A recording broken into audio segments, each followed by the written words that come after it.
Hello guys, welcome in this video at ang pag-usapan natin sa video na to ay kung paano i-claim yung iyong mga commission from SWA. Okay, paano mo kukunin yung mga kinita mo or mga commissions mo from SWA. Isa kasi ito sa mga madalas na itinatanong ng mga tao. Okay, paano ko ba makukuha yung ano ko dyan, yung commission ko ba dyan? Or makukuha ko ba talaga yung perang kinita ko dyan sa opportunity na yan? Okay, so let's start. Okay, actually napakadali lang naman para i-claim yung iyong commissions. So, pag naging part ka na kasi ng SWA, magkakaroon ka ng website na parang ganito. And then dito sa left side ay may mga menu. So, for example, member ka na. Kailangan mo lang gawin is pumunta dito sa edit profile. Click mo yan.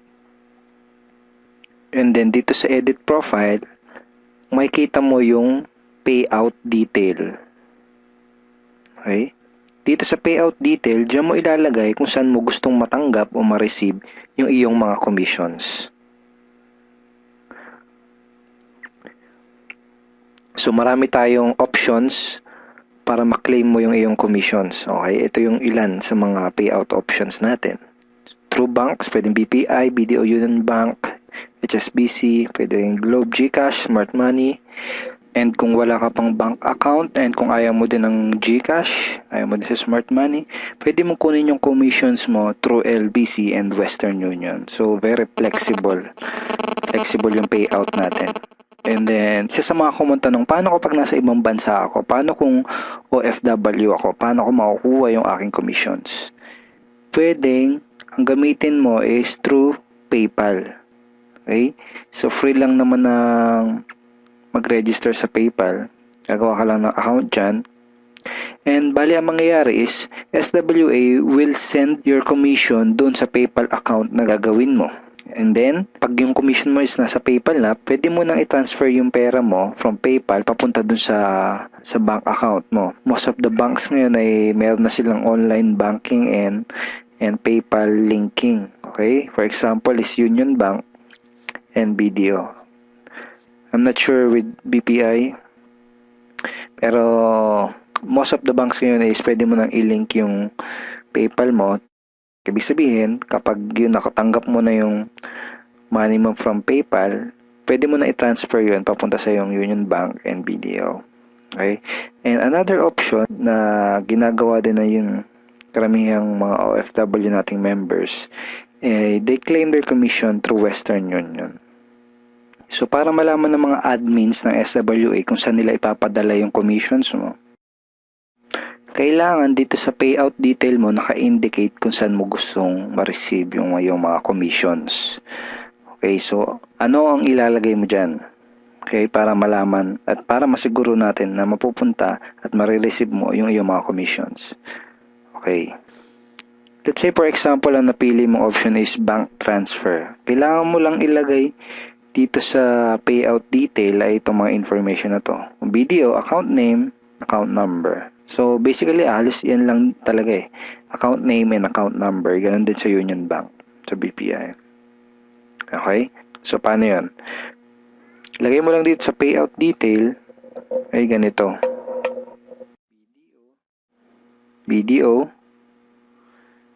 Then, yung account name. Sabi natin, Juan de la Cruz. Tapos yung account number. So, I think 9 digit pag sa BDO. So, pag BPI naman, ganun din, lagay mo BPI, yung account name, and then yung account number, kung ano man yun. Okay? So, ganun lang siya. So, ganun din sa Union Bank.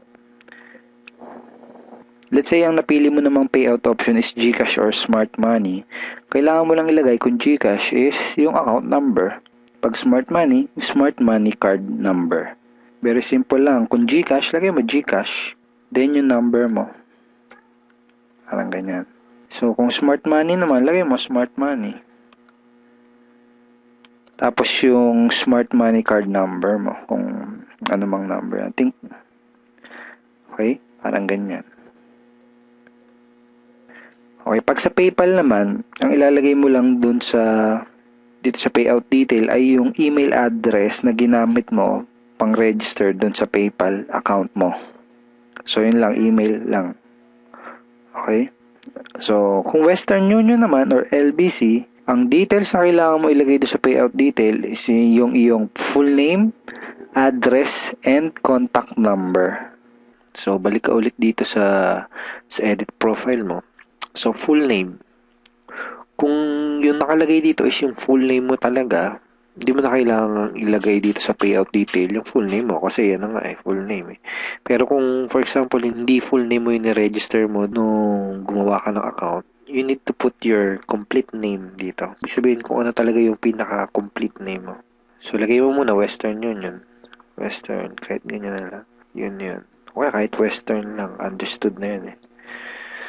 And then, lagay mo yung complete name mo. Cruz. Ganyan. Tapos yung address mo, dito mo na ilalagay. Okay? 3. Sabay natin kaya. Ganyan. Tapos yung number mo, dito na lang din. Sabihin natin ganyan. Okay? So, yan. So, ganyan kapag Western Union or LBC. So, sabihin na rin nakapili ka na ng payout option na gusto mo, make sure to click save. Okay? So, ngayon, ipapakita ko sa iyo kung paano ka magre-request ng payout. Okay? So, dito ulit sa menu, punta ka lang dito sa e-wallet. Dito sa e-wallet, makikita mo kung magkano yung remaining balance mo. So, in this example, itong account na to is may remaining $250. So, in dollars yung makikita mo dyan. Then, pili ka lang dito sa transaction type. Ito. Piliin mo yung payout request. Okay? So, tapos, i-indicate mo dito sa desired amount, kung magkano yung gusto mong i-request for payout. Lagay mo dyan kung magkano yung gusto mong ipadala dun sa bank account mo or dun sa GCash mo. Okay? So, pwedeng $100 kung gusto mo $100 lang. So, pwedeng $20 kung gusto mo $20 lang. Okay?